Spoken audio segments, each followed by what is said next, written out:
High বন্ধুরা, আজকে আমরা change the parts of speech নিয়ে আলোচনা করব, যেটা কিন্তু মাধ্যমিক বা উচ্চ মাধ্যমিক স্তরে যে কোনো ছাত্রছাত্রীর ক্ষেত্রে খুবই গুরুত্বপূর্ণ বিষয় পরীক্ষার পারপাসে। ঠিক আছে, তাহলে শুরু করা যাক।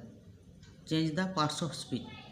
একের দেখেন, আই অ্যানসার্ড কোয়াইট কনফিডেন্টলি।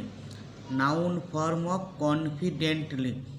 কনফিডেন্টলির নাউন ফর্ম হবে confidence.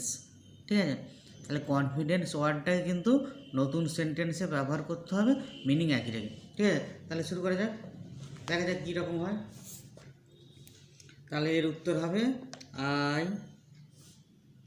অ্যানসার্ড with confidence.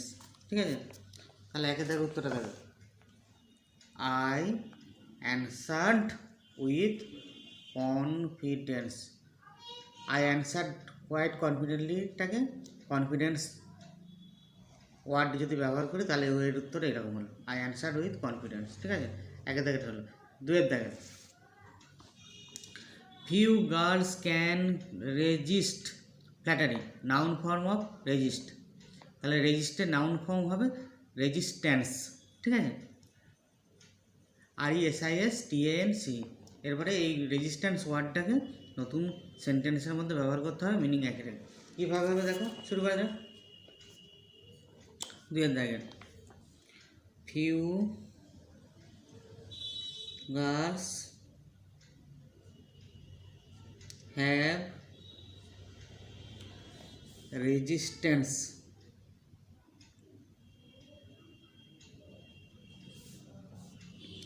Two flattery.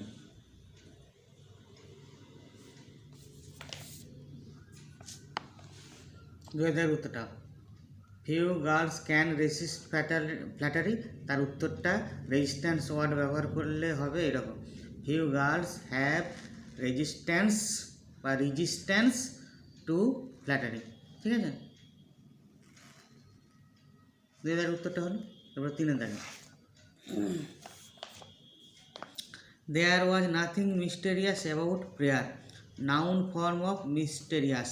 মিস্টেরিয়াসের noun form হবে মিস্ট্রি, MYSTERY। ঠিক আছে, তাহলে মিস্ট্রি ওয়ার্ডটাকে ব্যবহার করতে হবে, মিনিং একই রেখে নতুন সেন্টেন্সে। তিনের দেখেন, there was no mystery about prayer.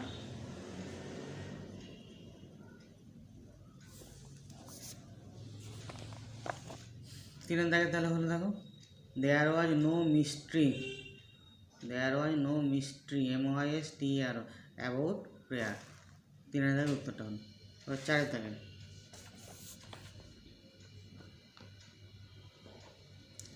Roger looked at the door. Noun form of looked. তাহলে লুকডের নাউন ফর্ম হবে লুক, LWK। ঠিক আছে, তাহলে এটাকে নতুন সেন্টেন্সে ব্যবহার করতে হবে। তাহলে এটা হবে এইরকম, Roger had a look at the door. চারিদার উত্তরটা হলো, Roger looked at the door. Looked ছিল LWKED, ওটাকে শুধু লুক করতে হবে, LWK। তার উত্তর হলো Roger had a look at the door. ঠিক আছে, Roger had a look at the door. চারের দাগের হল। পাঁচের দাগের, it has grown slowly. Adjective form of slowly. LYটা তুলে দিলেই অ্যাডজেক্টিভ ফর্ম হবে স্লোলির অ্যাডজেক্টিভ ফর্ম হবে স্লো, SLOW। তাহলে এর উত্তরটা হবে এরকম, দেখো পাঁচের দাগের, it has grown in a slow manner.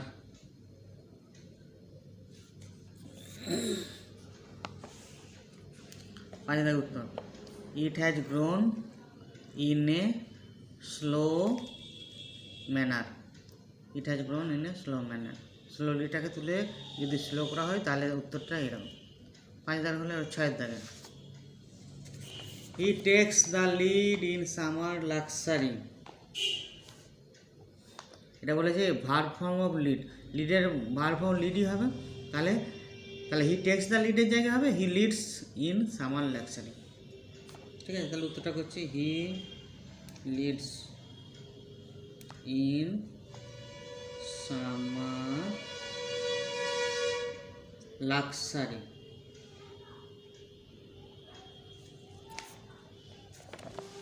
তার উত্তরটা he leads in summer luxury,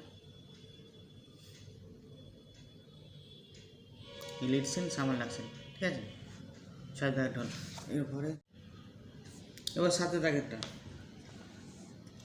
shall I compare the two summers day? Noun form of compare, তো compare noun form হবে comparison, comparison, comparison। ঠিক আছে, তাহলে এই কম্প্যারিজন ওয়ার্ডটাকে এখানে ব্যবহার করে নতুন সেন্টেন্সে লিখতে হবে। ঠিক আছে, তাহলে শুরু লেখা যাক। এটা হবে shall I make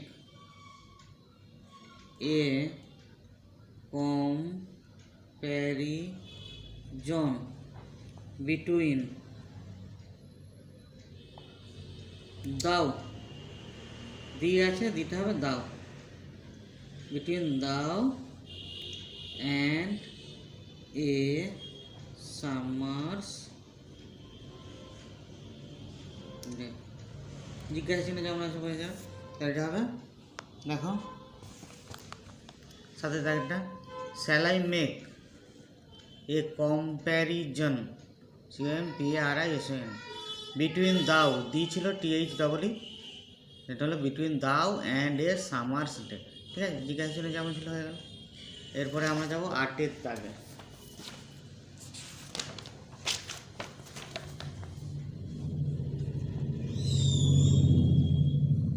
8 দাগে বলছে he rests at ease beneath some pleasant wind। ঠিক আছে, অ্যাডভার্ব ফর্ম অফ ইজ, ইজের অ্যাডভার্ব ফর্ম হবে ইজিলি, EASILY। ঠিক আছে, তাহলে এটা উত্তর এইরকম হবে 8 দাগের, he rests easily beneath some pleasant wind, he rests easily beneath some pleasant wind। ঠিক আছে, উত্তরটা করলাম he rests easily beneath some pleasant wind। ঠিক আছে, 8 দাগের উত্তর হলো। এরপরে হবে 9 দাগের,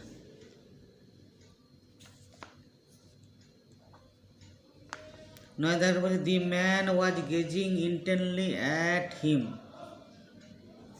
তাহলে এটা হচ্ছে অ্যাডজেক্টিভ ফর্ম অফ ইন্টেন্টলি, তাহলে ইন্টেন্টলির অ্যাডজেক্টিভ ফর্ম হবে কিন্তু এলওয়াইটা তুলে দিলে বাকিটা হবে ইন্টেন্ট, মানে অ্যাডজেক্টিভ ফর্ম বেশিরভাগ ক্ষেত্রেই এলওয়াই তুলে দিয়ে শেষের যে এলওয়াইটা থাকে তুলে দিলে অ্যাডজেক্টিভ ফর্ম আমরা পেয়ে যাই। তাহলে এখানেও adjective form of ইন্টেন্টলি adjective form হবে ইন্টেন্ট। ঠিক আছে, এবারে ইন্টেন্ট ওয়ার্ডটাকে ব্যবহার করতে হবে মিনিং একই রেখে। তাহলে উত্তর হবে, দেখো the man was intent, the man was intent on gazing at him। তাহলে 9 দাগের উত্তরটা করলাম, দেখো the man was intent INTENT on gazing GAZING at him. ঠিক আছে, এরপরে 10 দাগের, it's been my continual desire. Verb form of desire, ডিজায়ারের ভার্ব ফর্ম হবে ডিজায়ারই হয়, ঠিক আছে। এবার যেহেতু এটা হচ্ছে it has been, it's been মানে it has been my continual desire, present perfect tense আছে, ঠিক আছে।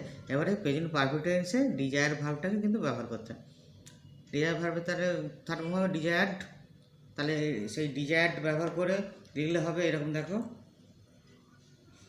I have desired, DESIRED, I have desired it continually, I have desired it continually, ঠিক আছে। I have desired, DESIRED, I have desired it continually, ঠিক আছে।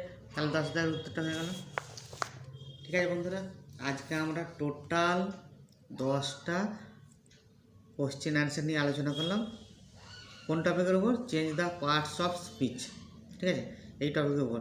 এই টপিকটা কিন্তু খুবই গুরুত্বপূর্ণ এবং সহজেই কিন্তু মার্কস পাওয়া যায় যদি ঠিকঠাক লেখা যায়, ঠিক আছে। তাহলে ঠিকঠাক লিখলে কিন্তু সহজেই ফুল মার্কস পাওয়া যায়। তাহলে আজকের এই ভিডিওটা যদি তোমাদের ভালো লেগে থাকে তাহলে অবশ্যই চ্যানেলটাকে সাবস্ক্রাইব করবে এবং লাইক কমেন্ট শেয়ার করতে ভুলবে না কিন্তু, ঠিক আছে। ধন্যবাদ।